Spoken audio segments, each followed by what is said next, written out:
The makers of Campbell Soup present the Campbell Playhouse. Orson Welles, producer.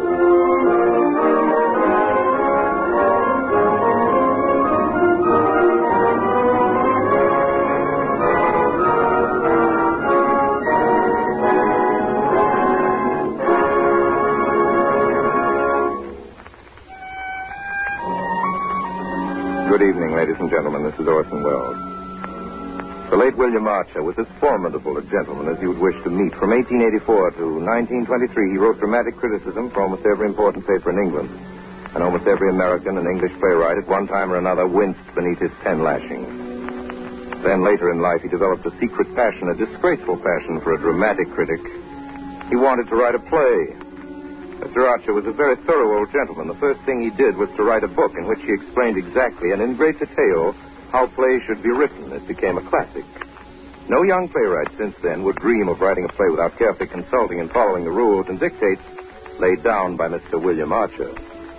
No young playwright, that is, except Mr. William Archer, who at the age of 63 sat down and wrote a play in which he took care to break every single one of the rules that he'd set down in his manual. It was called The Rajah of Rook. It was changed to The Green Goddess. Opened on December 27, 1920 at the Walnut Street Theater in Philadelphia with Mr. George Arliss in the leading part, and was an immediate and overwhelming success. Ladies and gentlemen, it only remains for me to tell you that our guest tonight is the star of such fine motion pictures as The 39 Steps, The General Dies at Dawn, The Prisoner of Zenda, and the new Paramount picture Cafe Society, the beautiful and talented Madeleine Carroll. But before we begin, a word from Ernest Chappell.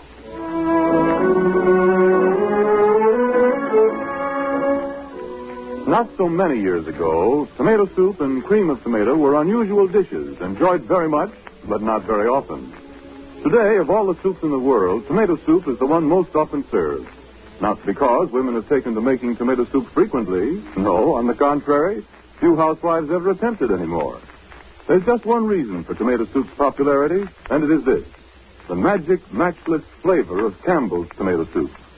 There's a lively verve, a dashing zest about this flavor that people take to at once and come back to and enjoy again and again. The first racy taste of it has a way of arousing a desire to eat, and yet there's a pleasant feeling of satisfaction when the last spoonful is gone. So this soup is a happy choice for the main dish at lunchtime or at supper, and it also is a fine way to start the day's main meal. Serve it sometimes, too, as cream of tomato, made with milk instead of water. You can always be sure that it will be received with pleasure, because this, of all soups, is the one people like to have most often: Campbell's tomato soup. And now for Miss Madeleine Carroll, Mr. Orson Welles, and The Green Goddess.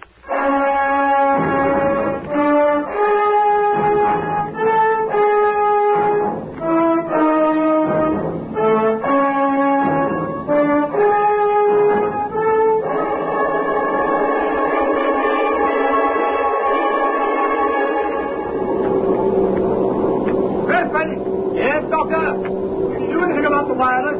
Afraid not. Coil's gone. How far's Bahari? I'll make it soon. Anthony, I'm frightened. The fog's getting thicker. Here, Lucilla, take a drink of whiskey. Rest you up. No, thanks. You've been drinking enough for both of us. We'll have to get the warmth somewhere. My wife certainly doesn't provide any. Now, do you, my dear? Anthony, I'm sure we should have landed at Bahari by now. Ask Dr. Traherne. Don't tell me you haven't perfect confidence in our pilot, Lucilla. Please, Anthony, this is no time. On the contrary, it's a very good time. You have to sit still and listen to me for once. Lucilla, I know very well what's on your mind. What's been on your mind for months. You're cursing the mistake you made in marrying a poor devil of a soldier man instead of a first-rate scientific genius like our Dr. Traherne. Come on, make a clean breast of it. I have nothing to say. Well, my dear, if you only have patience for a year or two, I'll do the right thing for once and drink myself to death.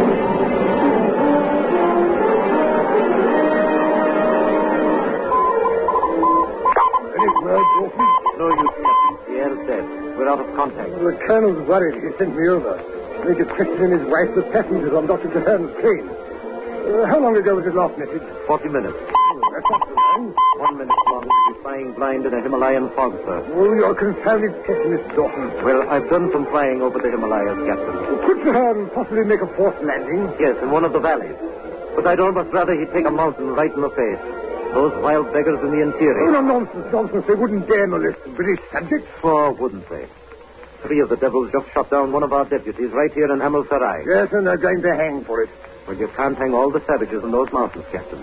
Not even the British government. Try him again, Dawson. Righto, sir.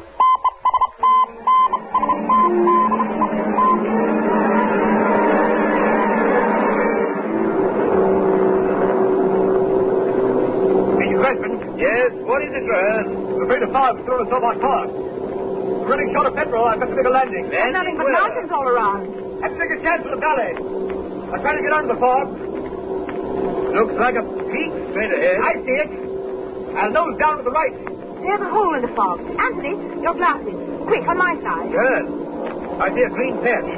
Right below it. Careful as you drive. Steady. I'll bank. If the petrol holds up, there's a clearing in the woods. Castle or something. I see it. About 1,000 feet, a little to the left. No use. Petrol's gone. I'll take the castle. Make to the door of Mrs. Preston's side. Open it. Hold tight, everybody. Here we go.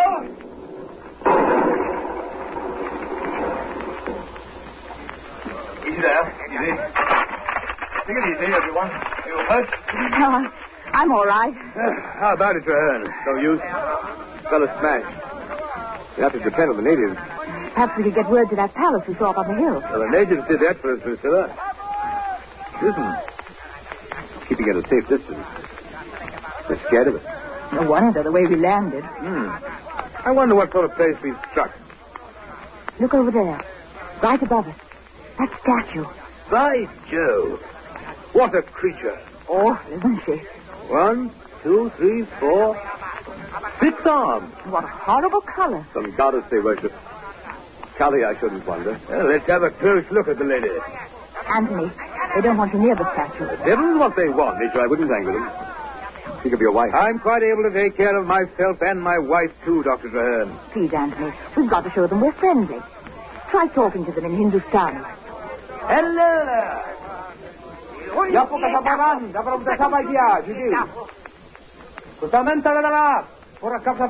were splendid, Lucilla, all through. I had faith in you. If I'd had another pint of petrol. But I simply had to trust to luck. It wasn't luck. It was you that saved the statue. There's no use. They can't understand it. We must be well into Central Asia. Rock? Where's that? Why, I've heard that name recently. Look, I can't remember exactly. I remember. Anthony, see if that Calcutta paper is still in the cockpit. Yeah, it's up there. I was reading it on the way. May have thrown it in... No, yes, it is still in my pocket. I read something just this morning. Let me have it. Probably on the province dispatches. Yes. This is the paragraph. Abdalabad, Tuesday. Sentence of death has been passed on 3 men found guilty of the murder of Mr. Haredale, agent of His Majesty's government. It appears these criminals are inhabitants of Rook, a small and little-known independent state among the northern spurs of the Himalayas. That's it. Rook. I read it, too. And by the way, this news isn't the best possible passport for 3 Englishmen. But if they're 100 miles from anywhere, it can't be known yet. Oh, they won't dare touch us. Still, I think I'll burn this page. If you've got a match, Preston. There you are. Thanks. Well, there she goes. Just in case there's anyone here who can read. Look out. They're watching this doctor. What's that? Look. Figures moving through the trees. It's a procession of some sort. Soldiers, by the heavens. In uniform. Oh, putting out their best foot for us, eh, Doctor? Well, I hope it's a friendly gesture. I don't like their looks very much. What's that in the center? They're carrying someone on a letter. Look at the gold on it. Probably the Raja. Try to spell my revolver. Steady, Major. Better take our chances on their being friendly. Anthony, try to explain to him. Now, see if he knows any Hindustani. Yapura Kagaran. Yapura Sita Pida Tapa. Yamur Tapa. There's no use. The ignorant beggar probably only knows some tribal language. With luck I have with Afghans. Raja! Ginunga, say!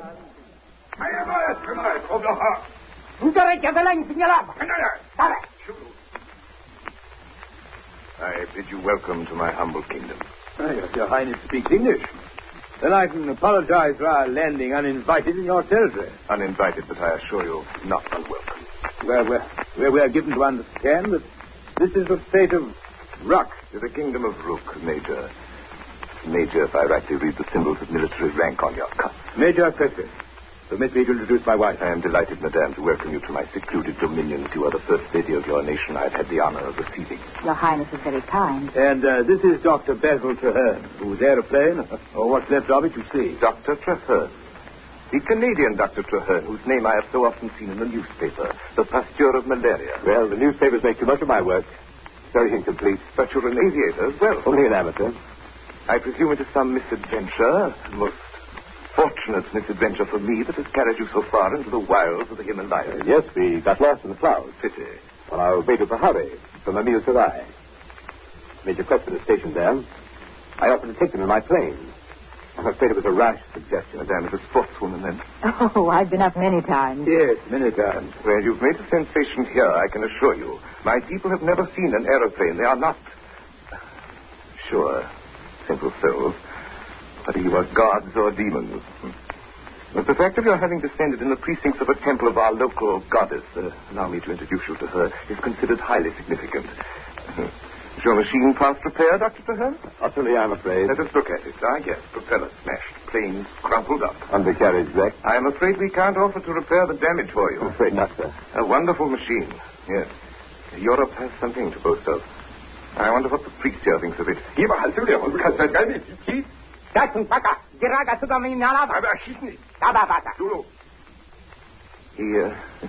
says it's the great rock, the giant bird, you know, of our Eastern stories. And he declares that he plainly saw his goddess hovering over you as you descended and guiding you towards her temple. Hope so. We shall find no difficulty in obtaining transport back to India. To civilization, you were going to say. Why hesitate, my dear sir? We know very well that we are barbarians. We are quite reconciled to the fact. We have had some 5,000 years to accustom ourselves to it. This sword is a barbarous weapon compared with your revolver, but it was worn by my ancestors when yours were daubing themselves blue and picking up a precarious livelihood in the woods. But Madame is standing all this time. Watkins! Your Highness? Watkins, what are you thinking of? Some cushions, a litter for Madame, and mountain chairs for gentlemen. They'll be here in a few minutes. And then I hope you will accept the hospitality of my poor house. I'm afraid we're giving you a great deal of trouble, Your Highness. A great deal of pleasure, Madame. I hope, sir, there will be no difficulty about obtaining transport back to India. Time enough to talk of that, Major. When you have rested and recuperated after your adventure, you will do me the honor of dining with me this evening, I'm sure. Your Highness, we've nothing to wear but what we're in. Oh, I think we can put that all right. Watkins, Your Highness? You are in the confidence of our mistress of the robes. How does our wardrobe stand? Fresh consignments of Paris models come in only last week, Your Highness. Good. Then I hope, Madame, that you may find among them some rag that you will deign to wear.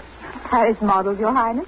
And you talk of being uncivilized. We do what we can, Madame. I sometimes have the pleasure of entertaining European ladies, though not hitherto English women, in my solitudes, and I like to mitigate the terrors of exile for them. And then, as for civilization, you know, I always have at my elbow one of its most finished products. Watkins. Your Highness. You will recognize in Watkins, gentlemen, another representative of the ruling race. I assure you he rules me with an iron hand, not always in a velvet glove. Hey, Watkins. Your Highness, we'll have your little joke. Yes.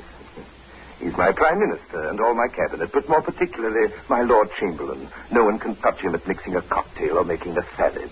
My entire household trembles at his nod. Even my chef quails before him. Nothing comes amiss to him, for he is like myself, a man without prejudices. I have sometimes thought of instituting a peerage in order that I might raise Watkins to it, but I mustn't let my admiration for British institutions carry me too far, must I? Here comes the litter.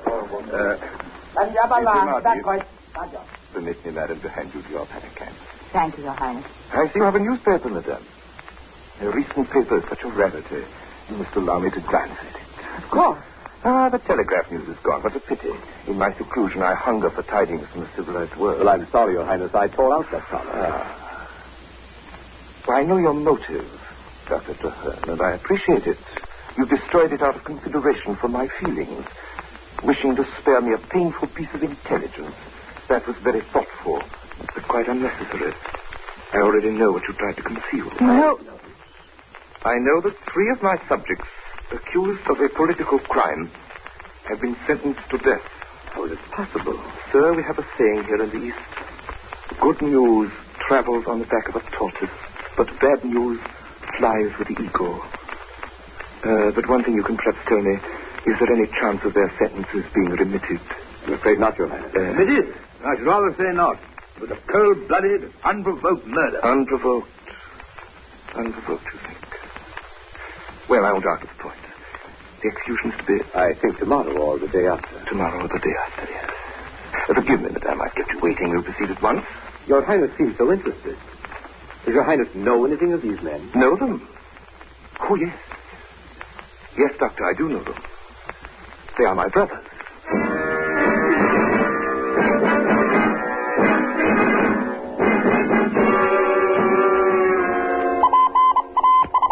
Mahari, Omnipost, to General Sarai. Your message received. No, sign plain, you describe. Ready to seek missing planes. Please advise location last known. Mahari. No, they're down all right. Petrol couldn't last. If they'd only made a landing. If they had, Preston would have rigged up their wireless on the ground. He's a good hand at it. You're a counterfeit soul, Dawson. One of those born obituary writers. Well, I don't see no reason to feel cheerful. Well, keep it humming. I lost the colonel about orders for Pahari. Oh, by the way, advise mountain stations the 3 murderers of Haredale are sentenced to be hanged tomorrow at sunset. Might serve as a warning. Right, Chief. To all mountain stations.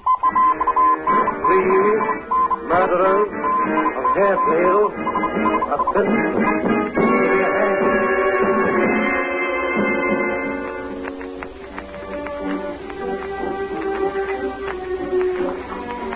Excellent dinner, Roger. I don't know how you manage a gourmet's feast. Savage country. Major, you English feel civilization is your peculiar possession. Oh, my husband didn't mean that, Your Highness. Naturally, we didn't expect such splendor in your mountain kingdom. Thank you, madame. My humble castle is indeed splendid if it pleases you. But I must really refurnish this salon one day. My ancestors had no notion of comfort. They had considerable notion of a view, I should say, when they built this loggia.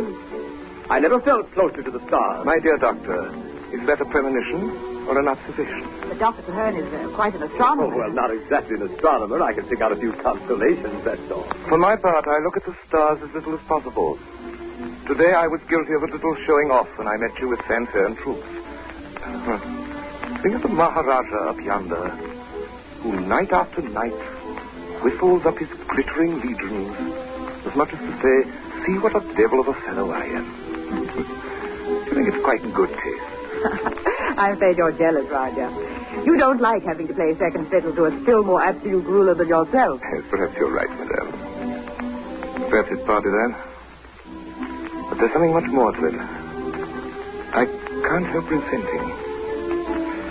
Let me recommend the brandy, Major. I think you'll find it excellent. It is indeed. What is it you resent, Your Highness?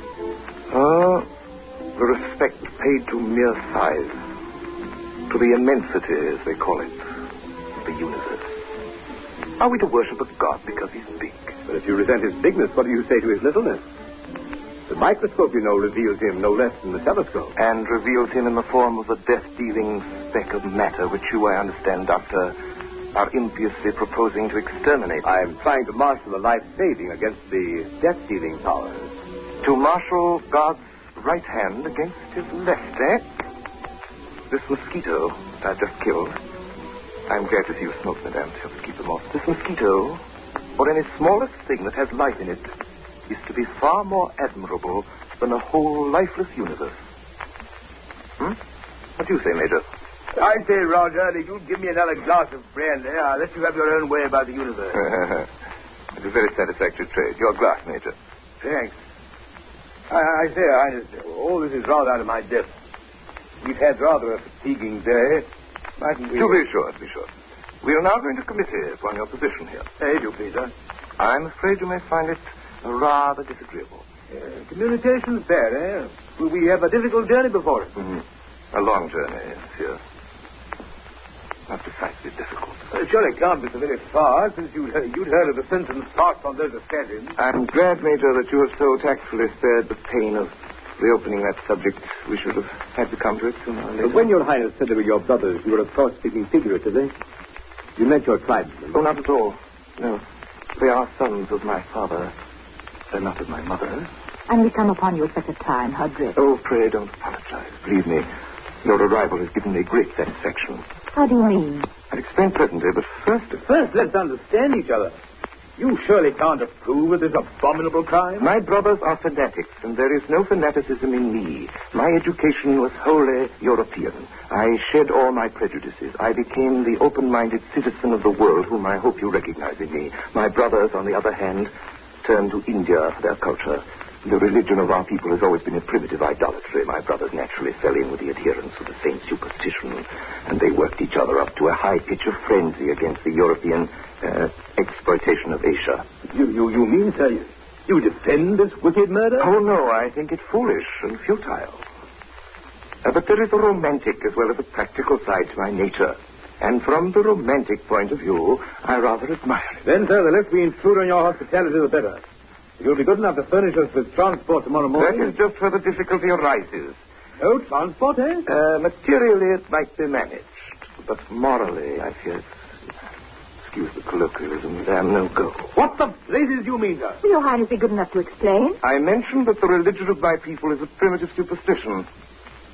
Well, since the news has spread that 3 Feringis have dropped from the skies, precisely at the time when 3 princes of the royal house are threatened with death at the hands of the Ferengi government, and dropped, moreover, in the precincts of a temple, my subjects have got it into their heads that you have been personally conducted hither by the goddess whom they especially worship. The goddess? Here's a portrait on the mantelpiece, much admired by connoisseurs. Then the upshot of all this palaver is that you propose a whole lot of hostages in exchange for your brothers. That is not precisely the idea, my dear sir. My theologians do not hold that an exchange is what the goddess decrees. Nor, to be quite frank, that it altogether suits my purpose. Not to get your brothers back again? You may have noted in history, madame, that family affection is seldom a strong point of princes. But I don't quite see, Your Highness, what all this has to do with us. We are approaching the crux of the matter, a point which I fear you may have some difficulties appreciating. I would beg you to remember that though I am what is commonly called an autocrat, there is no such thing under the sun as a real despotism. All government is government by consent of the people. It is very stupid of them to consent, but they do. I defied their prejudices or their passions. They could have set my throne tomorrow. Will you be so kind as to come to the point, sir? Gently, Major, gently. We shall reach it soon enough. Please remember, too, that I am a slave to theology. The clerical party can do what it pleases with me. Please, Your Highness, you're torturing The point us. is, dear lady, that this theology on which, as I say, my whole power is founded, has not yet emerged from a very primitive state of development. It demands an eye for an eye, a tooth for a tooth, a life for a life. You mean to say... Unfortunately, I do. You'd kill us? Not I, madame, the clerical party. And only if my brothers are executed. If not, I will merely demand your word of honor that what has passed between us shall never be mentioned to any human soul. You should go free. But if your brother assassins are hanged, as they certainly will be, you'll put us to death in cold blood? Oh, not in cold blood, Major. There is nothing cold-blooded about the clerical party when white goats, as their phrase goes, are to be sacrificed to the goddess. What if it's disgraceful? Does your goddess demand the life of a woman? Well, on that point, she might not be too exacting. If Madame would be so gracious as to favor me with her society. Your Highness, not a word, and I'll shoot you. Anthony. No use, Major. That gun wouldn't help you a bit. If you killed me, you'd only be torn to pieces instead of beheaded. We'll take our chances. Besides, I've had your pistol unloaded. That precaution was taken while you were at your bath. You devil. Anthony, please. I gather, Madame, that my offer does not please you. Well, I scarcely hoped it would. I do not press the point. Nonetheless, the suggestion is open. What's that sound? Interesting. If you wait a few minutes, I may have some news for you. I recognize the service call, a message to the airbase at Amisara. Excuse me.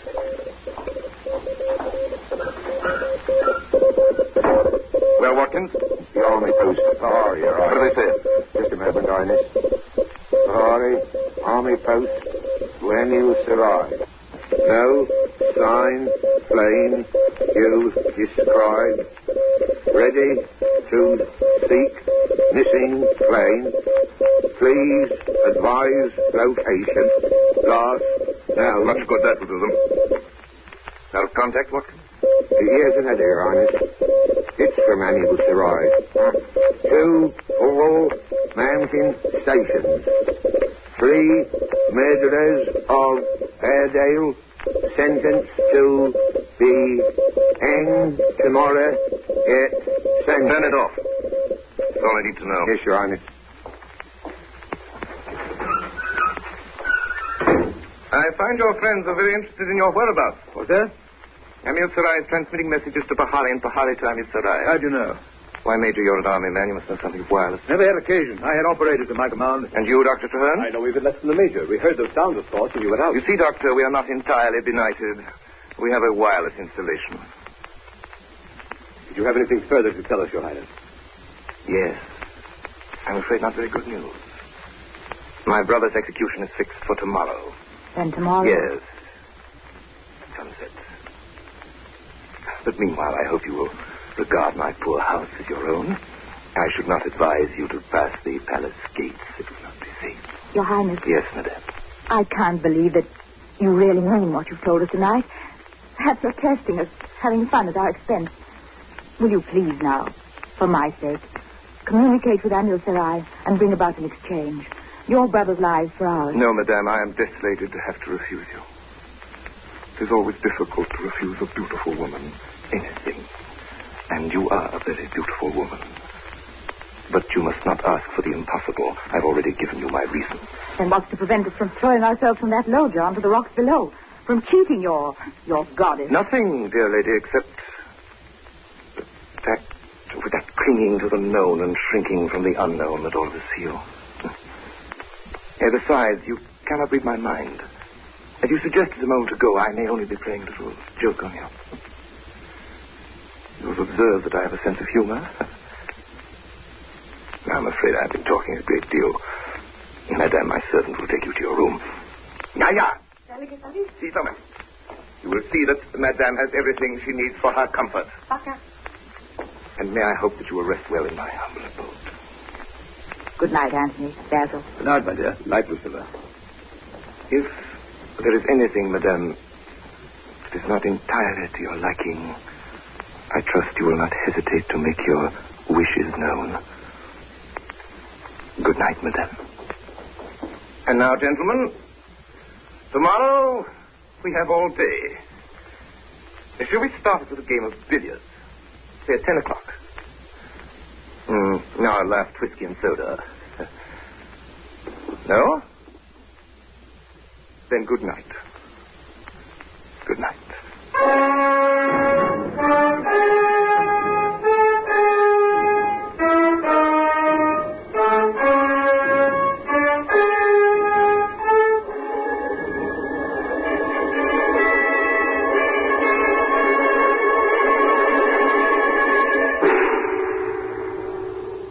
You are listening to the Campbell Playhouse presentation of The Green Goddess, starring Madeline Carroll and Orson Welles. This is the Columbia Broadcasting System.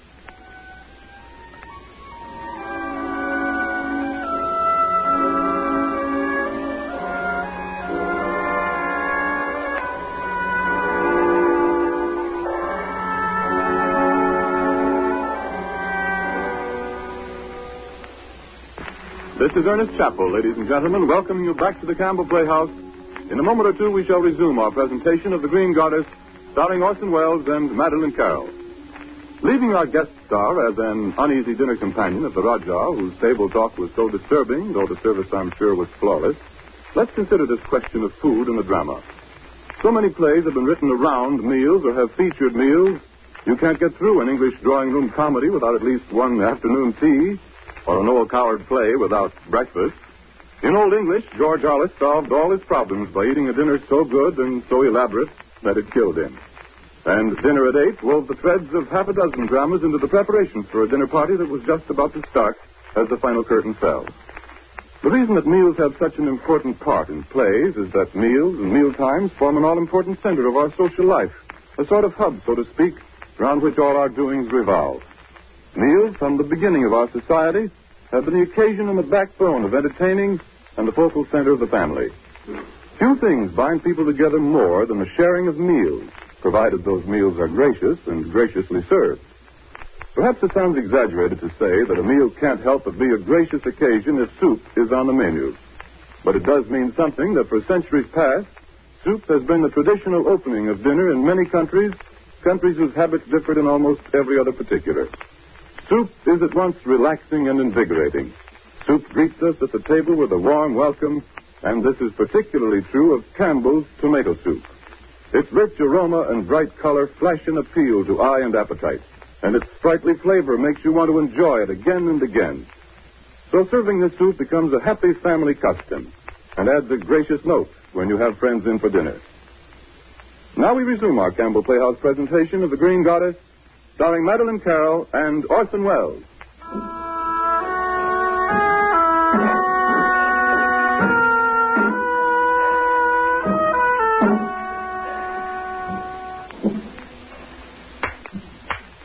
Good shot, Major.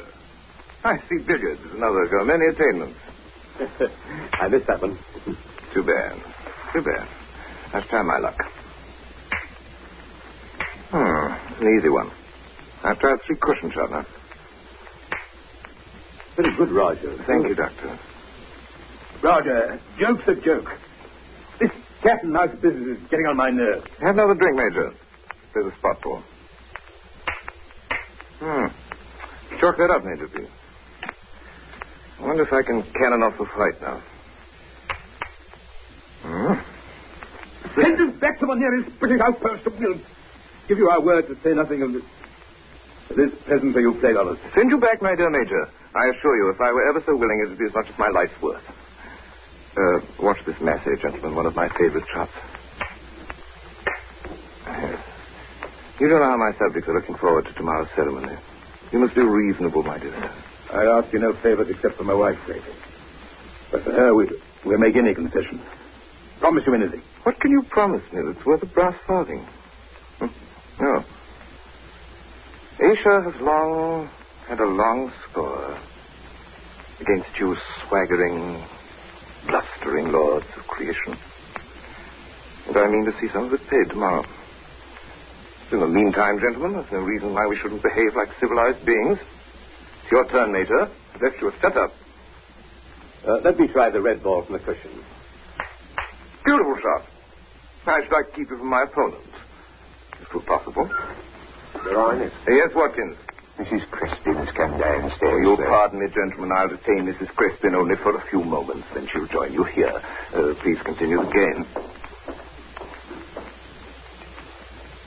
Dr. Traherne. Yes? Last night to inform you knew nothing of the wireless. It's been reported to me there's a wireless set installed in your plane. That's true. Wireless is now a part of the plane's standard equipment. Unfortunately, I neglected to learn to operate it. We might have escaped being lost in the fog. And your hospitality. Doctor, I'm forced to admire your tact as well as your billiards.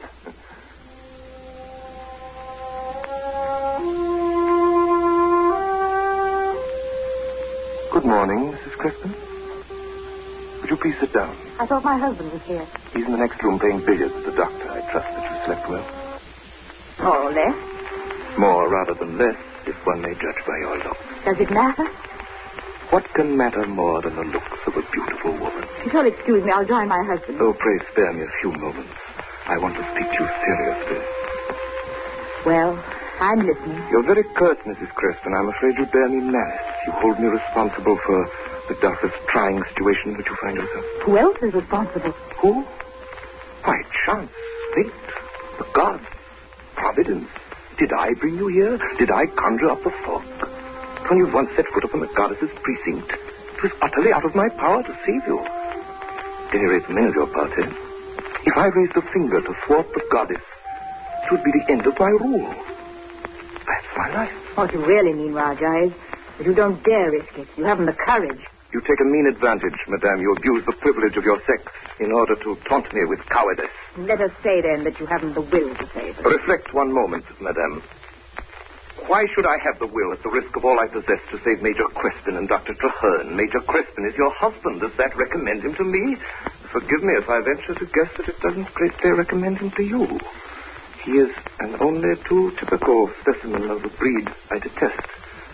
Pig-headed, bull-necked, blustering, overbearing. Dr. Traherne is agreeable enough. I dare say a man of genius. If you kill him, if you cut short his work, you kill millions of your own race whom he would have saved. I don't know that I care very much about the millions you speak of. Life is a weed that grows again as fast as death mows it down.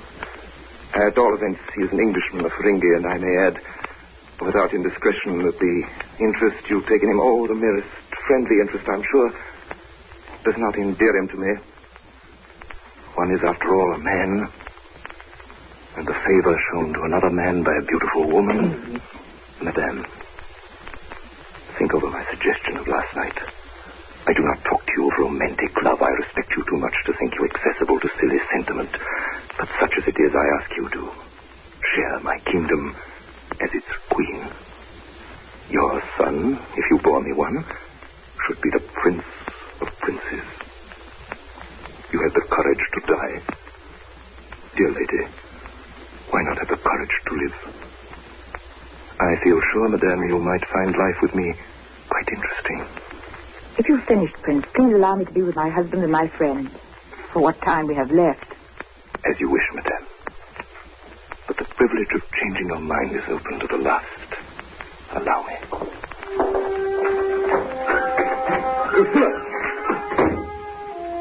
Watkins. Yes, Your Highness. It occurred to me, Watkins, that perhaps it's not quite safe to have our visitors so near the wireless room. Their one chance would be to communicate with India.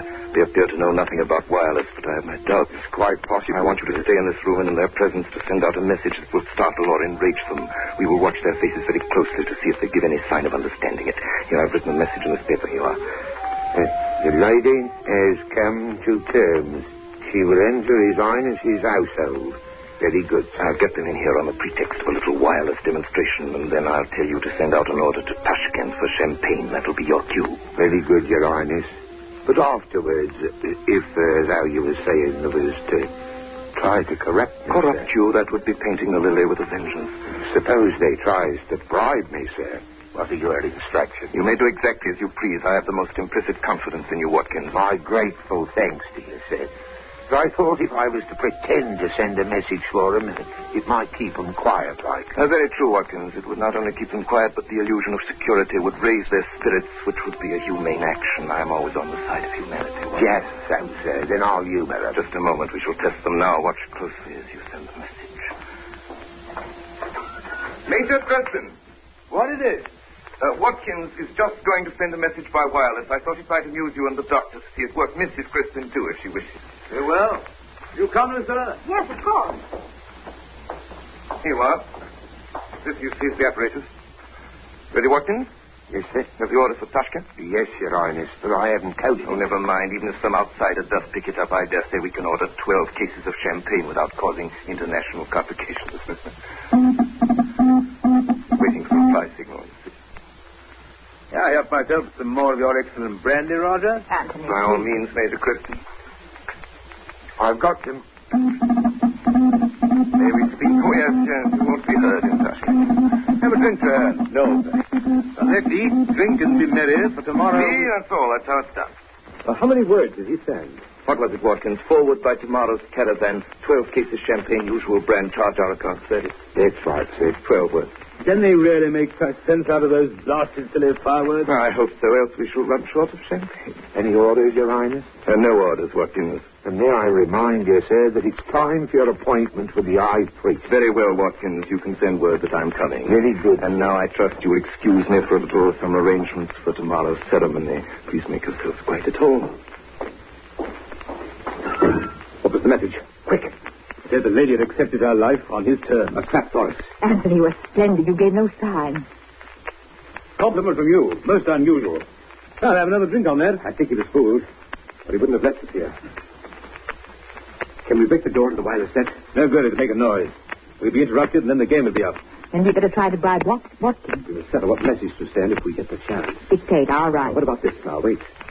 Major Preston, wife, Traherne, imprisoned Rook, Rajah's palace, lives in danger. No, we want something more definite. How would this do? Death threatened this evening. Rescue urgent. Excellent. How will we get Watkins? There's a bell. I'll try it. Now we better decide what to do if he won't take money, and we have to use force to get his keys. What shall we do with him? There's only one thing. Over the balcony. Oh, no. There's a drop of 1,000 feet. Anthony. Save your sympathy, my dear, for a worthier object. It can't be helped. I can get 3 minutes with that instrument on. You rang, sir? Yes, Watkins. We want a few words with you. Oh. Mind coming over here? You don't want to speak loud. How? I just say you can guess what we want with you. I ain't no end at guessing, sir. Rather you'd have to explain. You know what's proposed for tomorrow. I've heard as how your numbers is up. Surely don't intend to stand by and see us murdered, 3 of your own people, and one of them a woman. What's my own people ever done for me? A woman either. No good, Traherne. Come down to tin tack. All right. What do you take to get us out of this? Get you out of this?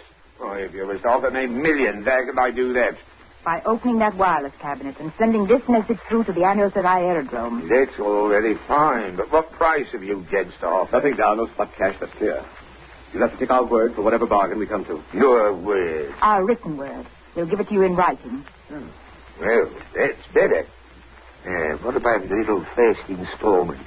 You ain't quite on your uppers, are you now? You could come down with a little something, couldn't you? Be it ever so humble. I have 300 rupees and 5 10-pound notes. On the table, if you please. And you, Major? 250 rupees. Oh, there's some loose change. There, take your first installment. What about the balance?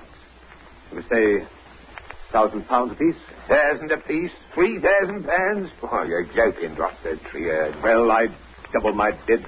2,000 apiece. If your lives ain't worth 5,000 apiece to you, there ain't nothing doing. My place here's worth 15,000 to me, and there's all the risk, too. I ain't charging you nothing for that. We appreciate your generosity, Watkins. 15,000 it is. Now get to work quick and call up Annual Sarai. Right you are, ma'am. Handy little cabinet this year. Isn't there some special service call you must send out to get Annual Sarai? Hold on there, I know it. Here it is. That's not a service call. Right. Got them, sir. Now the message. Come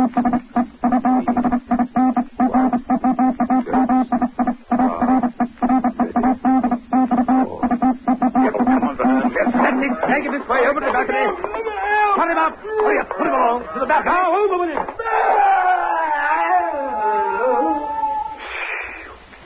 Ah, that's a good job. Now, can you lock that outside door? No key in it, Anthony. The soldiers in the passage. I'll try to hold it.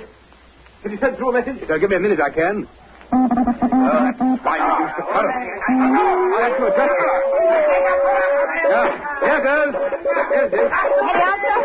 No, I didn't expect an air, but it's even chance I get them. Don't stay in the passage. Go on, hold them to her. Just a few more seconds. I'm almost through. As I stand on. Homemaker. And the cat's away. Anthony, put off your shoes.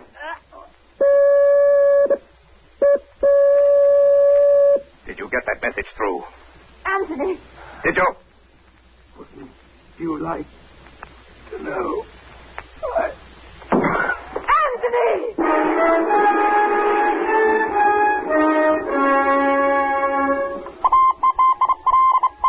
Sarai. Major Preston, wife, Traherne, in prison. Rook, Rajah's palace. Yes? Preston, this evening, rescue.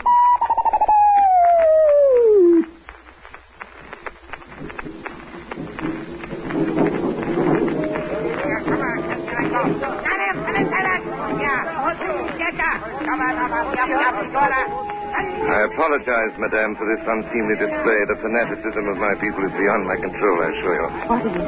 What are they doing? Your husband's body, madame, they are laying it at the feet of the goddess, you see.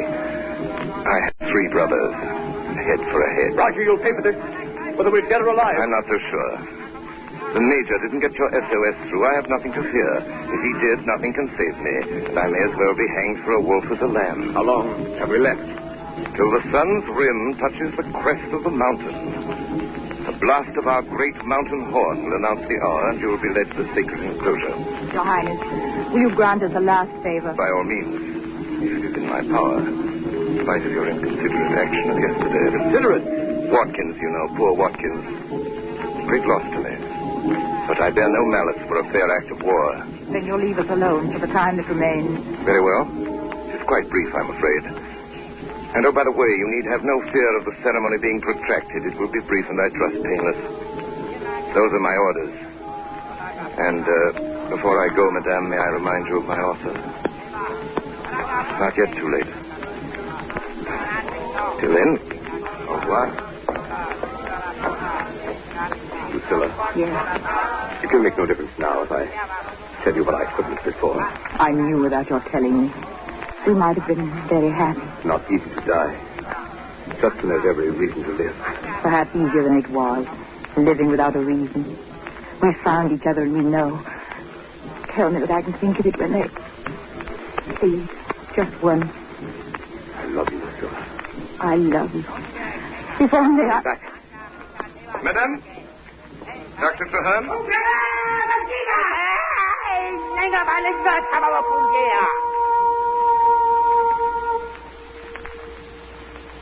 I regret to intrude, but the time of the ceremony has unfortunately come. I am ready. Pity, madame. The last time, must I do violence to my feelings by including you in the approaching ceremony? There is still time. Will you stop tormenting this lady? Remember my power, madame. If I may not take you back to my palace as my queen, I can send you back as my slave. Have you nothing to say? Nothing. I repeat my offer. Devil, I'll kill you up. You... Leave me out. See your hurry. Chivalrous, but ill-advised, Dr. Traherne. I regret it, and so will you. I am, for the moment, not a king, but a priest, and must observe a certain dignity. Ridiculous, isn't it?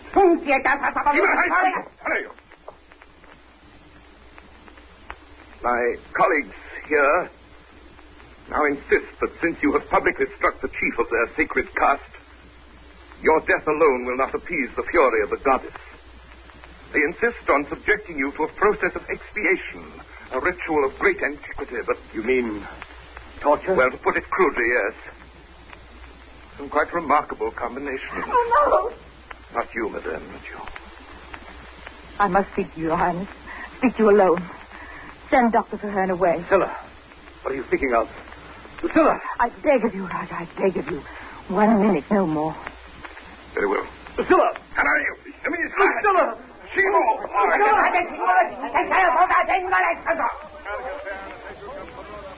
Well, madame, we have less than a minute. Let him go. Send him back to India unharmed, and it shall be as you wish. And how am I to know that you will keep your word? I must have a pledge of your good faith, for without a pledge, madame, I don't believe in it one little bit. What pledge? Only one is left. Dr. Traherne himself. I may, though it will strain my power to the uttermost, save his life while keeping him in prison. Then, when you have fulfilled your bond, we'll let him go free. But the moment you attempt to evade your pledge, by death or by escape, I will hand him over to the priests to work their will with, and I will put no restraint upon their savage instincts. Choose, my dear lady. Choose. You have exactly 20 seconds. But, Your Highness...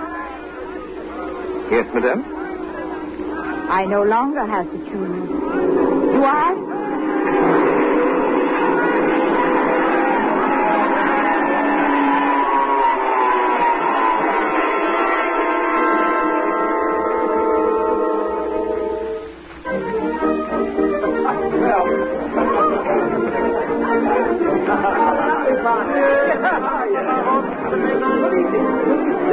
Duchess von Ferrelstein, Dr. and Mrs. Basil Traherne, the Grand Duke Dmitri of Croatia, Madame la Vicomtesse de Belfort, His Highness the Rajah of Rook, Sir Alfred It was good of you to come, Your Highness. May I present you to Lady Beatrice Tinsdale? How do you do? And Lord Tinsdale, Your Highness. How do you do? A pleasure, my lord. May I present Mr. Traherne, the Rajah of Rook? I believe we've met before. Yes. Your Highness and I have met before. Under somewhat different circumstances, were they not, Mrs. Gregson? Oh, excuse me, how silly I am, Mrs. Traherne. For a moment I had almost forgotten the Major's heroic end. You should have every reason to remember it, Rajah. I see you persist in regarding me as a murderer. What a pity, Madame, your husband killed my faithful servant. His own death at my hands was a fair act of war. Say His Majesty's government didn't view it in that light. No. The English government has difficulty in taking an unprejudiced view about such matters. For that reason, you now see me, Madame, swelling the ranks of the kings in exile. But I find retirement has its compensations. For instance, the clerical party of Rook. I'm no longer bothered with them. Mrs. Traherne, for the sake of old times, may I have the pleasure of this walk? You must excuse me, Your Highness. Well, then perhaps you and your husband will do me the honor of paying me a visit in my villa at Monte Carlo. It is less picturesque than my castle in Rook, but you will find it more comfortable, and I assure you a great deal less hazardous. I think I prefer not to impose upon your hospitality again. Now, will you excuse me? Here is my husband. Oh, Dr. Traherne. Your Highness. How do you do, dear doctor? Your wife and I were just having a most charming conversation. Quite like old times. Just between us men, Dr. Traherne, it was really a blessing that things turned out as they did, don't you think? You and Mrs. Traherne appear to be exceedingly happy. And I can't help but conclude that perhaps in some small way I have contributed to your happiness. And for my part, had she remained in Rook, I am now of the opinion she would have turned out to be a confounded nuisance anyway.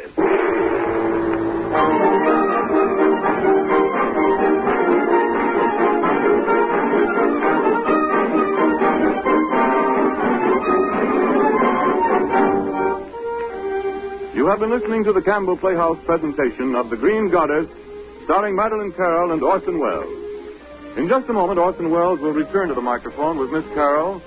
But meantime, I spoke a little while ago of the popularity of tomato soup. Almost anywhere you go, you'll find this is the ruling favorite among soups. Indeed, I believe that if people could have only one kind of soup, they would choose tomato soup. And furthermore, in nearly every case, it would be Campbell's tomato soup. Now, why is this so? One reason is that it is such a versatile soup. The lively aroma and the bright glow of it beckon to the appetite, so that it makes a tip-top beginning for dinner. There's real nourishment in it, too, making it a fine lunch or supper dish. And for extra nourishment, it may be served as cream of tomato, with milk added instead of water. But the main reason Campbell's tomato soup is the world's favorite is its flavor.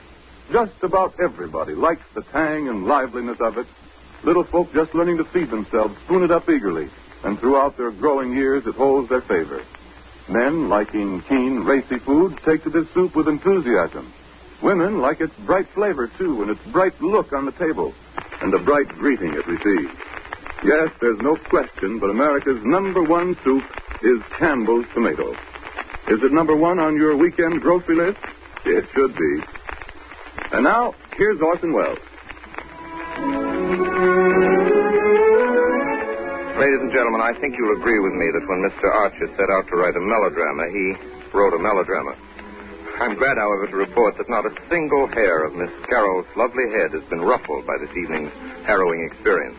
Here she is, none the worse for it, Miss Madeline Carroll. Thank you, Mr. Wells. Good evening, ladies and gentlemen. I might explain that Miss Carroll has just returned from a vacation trip to Europe. Miss Carroll, on behalf of these United States of America, may I say how pleased we all are to have you back. Not nearly so pleased as I am to be here tonight, especially since I can now be the first to congratulate you on the great tribute that was paid you this week, when you were voted the outstanding new radio star of the year in the Scripps Howard Radio Editors Poll. I was very sincerely delighted to hear it. You deserve it. That's very nice of you, Miss Carroll. Of course, I'm very proud, and so is everybody else in the Campbell Playhouse. And we'd like to take this opportunity to thank all the editors in this country and in Canada who have paid us such a fine compliment, and to tell them that we shall continue to try and live up to the honor they've done us. I don't think there's any doubt of your doing that. Thanks again and good night.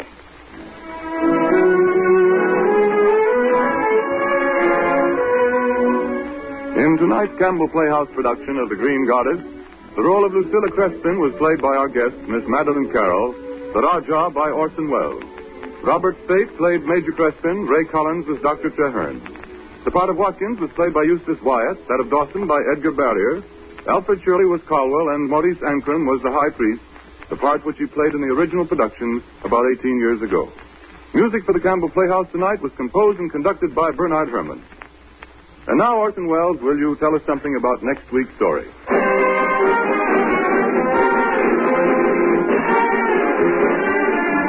Well, there it is. There's next week. Next week, we're doing a Broadway success of some 10 years ago, Burlesque. Burlesque by James Manker Waters and that great American producer, Arthur Hopkins. Burlesque is about the show business, about a girl and her love for a ham comic, as he called himself, how she left him and how she went back to him. And it's really more than that. It's a great story of a great business. So until next Friday night when we present Burlesque, my sponsors, makers of Campbell Soups, and all of us in the Campbell Playhouse remain obediently yours.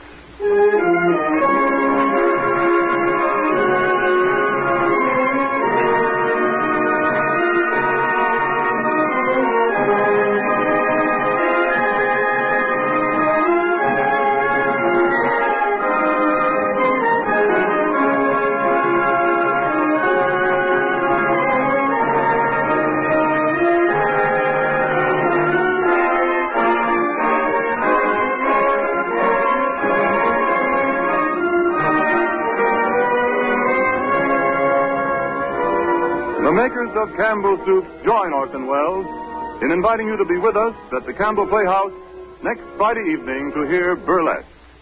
Meanwhile, if you have enjoyed tonight's Campbell Playhouse presentation, won't you tell your grocer so tomorrow when you order Campbell's tomato soup?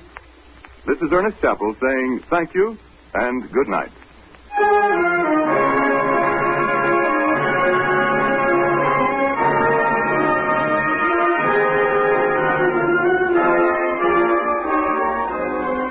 This is the Columbia Broadcasting System.